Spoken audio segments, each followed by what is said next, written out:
Good evening, ladies and gentlemen, and welcome to SL Tonight, where I, your host, Felix Lebeski, guides you into the shadowed corners of the human psyche. Tonight, we step beyond the ordinary, into a realm where words wield power and justice is a double-edged sword. In Richard Matheson's chilling 1952 tale, To Fit the Crime, from Steel and Other Stories, we meet Enoch Drayton, a poet whose venomous verses weave a fate he cannot escape. Like a gamer trapped in Fortnite's endless grind or staring at a broken traffic light flashing red and green, Drayton faces a reckoning that defies time and reason. So dim the lights, settle in, and prepare to cross the threshold of the twilight of the SL tonight as we read To Fit the Crime. You've been warned. In this story, every word counts.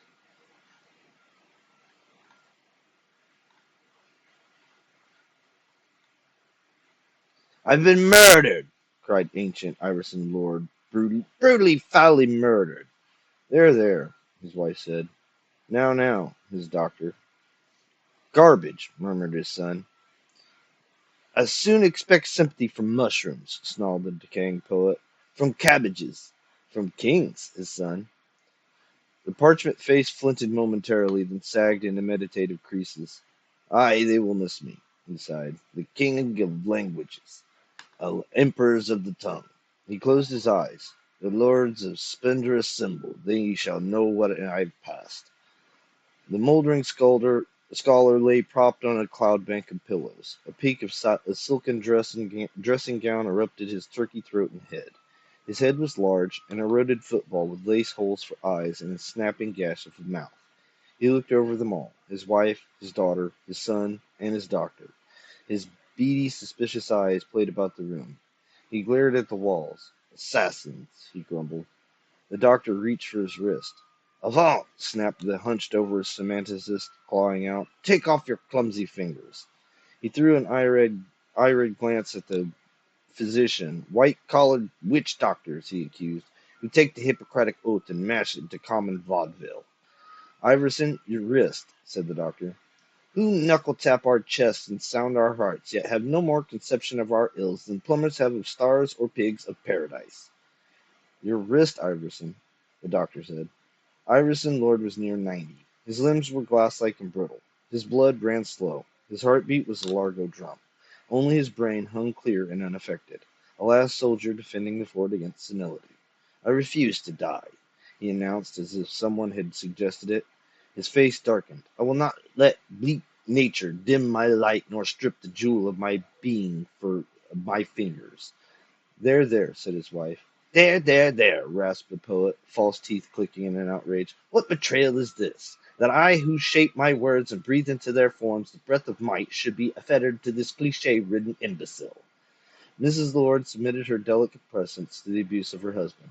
She strained out a peacemaking smile which played upon her features of faded rose. She plucked feebly at mouse-gray hairs. You're upset, Ivy dear, she said. Upset, he cried. Who would not be upset when set upon by gloating jackals? Father, his daughter implored, jackals whose brains like sterile lumps beneath their skulls refuse to emanate the vaguest glow of insight into words. He narrowed his eyes and gave his lifelong lecture once again. Who cannot deal with word cannot deal with thought, he said. Who cannot deal with thought should be dealt with mercilessly. He pounded his strengthless fist on the counterpane. Words, he cried, our tools, our glory, and our welded chains. You'd better save your strength, the son suggested. The jade eyes stabbed up, demolishing. Iverson Lord curled thin lips in revulsion. Bug, he said. His father looked down on him. Compose your affairs, father, and accept you'll find death not half bad. I'm not dying, howled the old poet. You murdered me, wouldn't you? Thug, I shall not listen further. He jerked up the covers and buried his white-crowned head beneath them, his scrawny dry fingers dripping over the sheet edge. Ivy, dear, entreated his wife, you'll smother yourself. Better smothered than betrayed, came the muffled rejoinder. The doctor drew back the blankets. Murdered, croaked Iverson Lord at all of them. Brutally, foully murdered. Ivy, dear, no one has murdered you, said his wife. We've tried to be good to you. Good.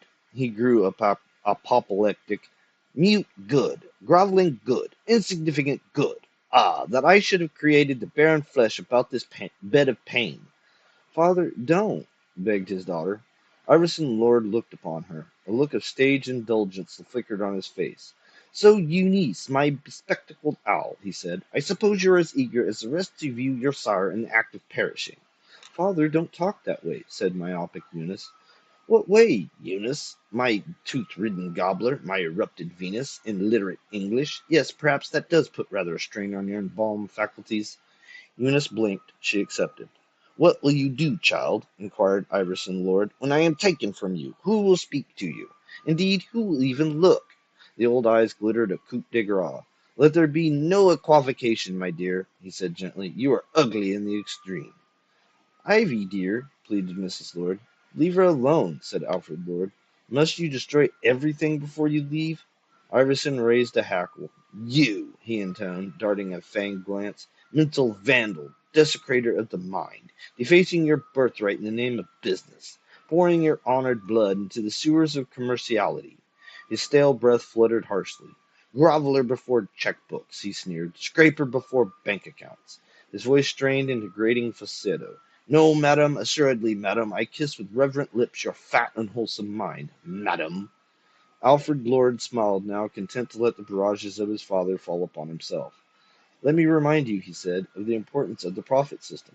"Profit system!" exploded his sire. "Jungle system!" "Supply and demand," said Alfred Lord. "Alfred, don't," Eunice cautioned. Too late to prevent Venice eyeballs from threatening to discharge from their sockets. "Judas of the brain!" screamed the poet. "Boy Scout of intellect!" I pain to mention it, Alfred Lord still dropped coals, but even a businessman may tentatively accept Christianity. "Christianity!" snapped the jaded near corpse, losing aim in his fury. "Outmoded bag of long-suffering beans. Better the lions had eaten all of them and saved the world from a bad bargain." "That will do, Iverson," said the doctor. "Calm yourself." "You're upset, Ivy," said his wife. "Alfred, you mustn't upset your father."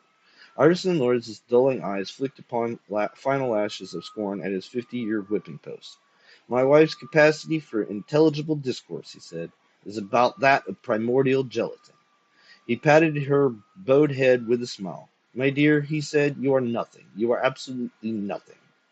Mrs. Lord pressed white fingers to her cheek. "You're upset, Ivy," her frail voice spoke. "You don't mean it." The old man sagged back, dejected.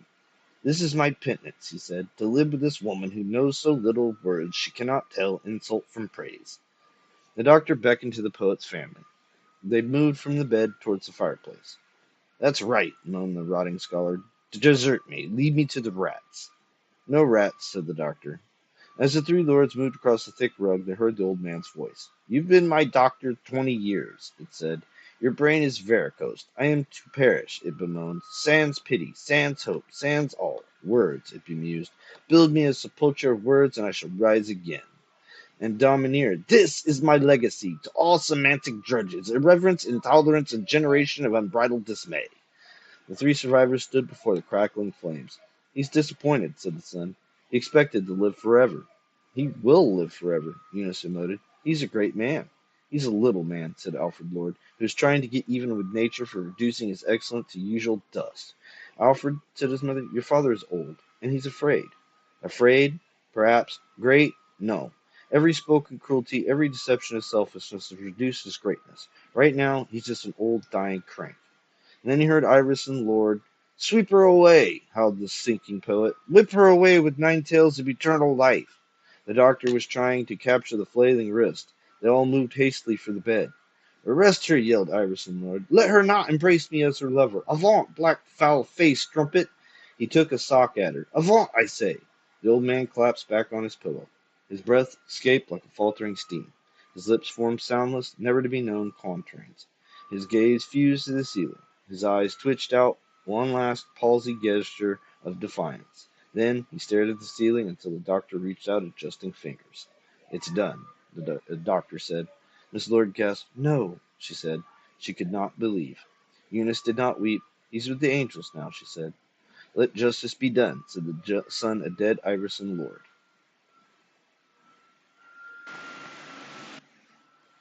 It was a gray place. No flames, no licking smoke. No pallor of doom obscured his sight. Only gray, mediocre gray, unrelieved gray. Iverson Lord strode through the gray place. The absence of retributive heat and leak-eyed wailing souls is preeminently encouraging, he said to himself, striding on through a long gray hall. Afterlife, he mused, is so all as not symbolic applesauce as once I had suspected. Another hallway angled in. A man came walking out briskly. He joined the scholar. He clapped him smartly on the shoulder. "Greetings, mate," said the man. Iverson Lord looked down at his mobile, Grecian nose. "I beg your pardon," he said, distaste wrinkling his words. "What do you know?" said the man. "How's life treating you? What do you know? What do you say?" The semantics drew back askance. The man forged on, arms and legs pumping mightily. "What's new?" he was saying. "Give me the lowdown. Give me the dirt."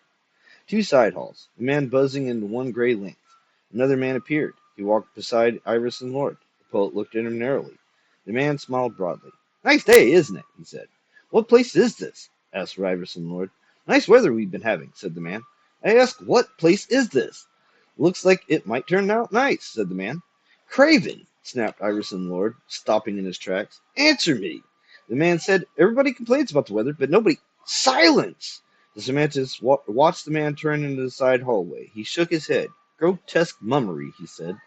Another man appeared. "Hi, you!" cried Iverson Lord. He ran. He clutched the man's gray sleeve. "What place is this?" "You don't say," said the man. "You will answer me, sir." "Is that a fact?" said the man. The poet sprayed wrath upon the man. His eyes popped. He grabbed at the man's gray lapels. "You shall give intelligence, I shall throttle you," he cried. "Honest?" said the man. Iverson Lord gaped. "What density is this?" He spoke incredulously. "Is this man or vegetable in my hands?" "Well, knock me down and pick me up," said the man. Something barren and chilling gripped the poet. He drew back, muttering in fear, into an enormous room, gray. Voices chattered, all alike. "It's swell here," said a voice. "It isn't black as pitch." "It isn't cold as ice," said another. The poet's eyes snapped about in confused fury. He saw blurred forms, seated, standing, reclining. He backed into a gray wall. "It isn't mean as sin," a voice said. "It isn't raining cats and dogs." "Avaunt!" The ancient lips framed automatically. "I say! Gee whiz, it's super dandy, swell, elegant." "Surcease! Surcease!" "I'm in the plumbing game," said a man running beside him. Iverson Lord gasped. He raced on, looking for escape. "It's a rough game, the plumbing game." A side hall. Iverson plunged in frantically. He ran past another room. He saw people cavorting around a gray maypole. "By George!" they cried in ecstasy. "Great guns! Holy mackerel! Jiminy cricket!"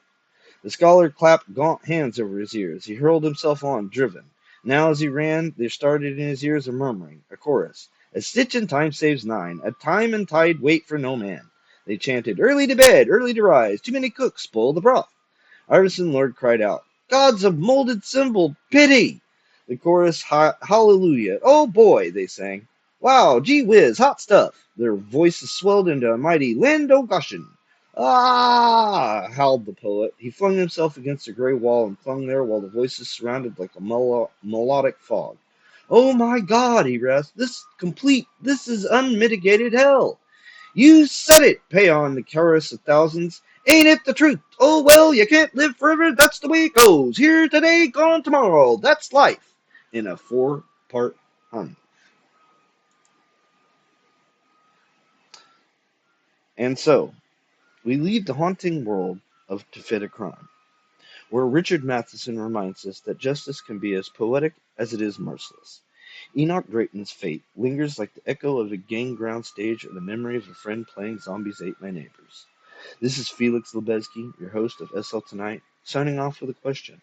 What words shape your own destiny? Are you breaking free from a fortnight rut or facing your own red and green crossroads? Share your thoughts and join us next time as we venture deeper into the unknown, where the line between reality and nightmare blurs. Good night, and choose your words wisely.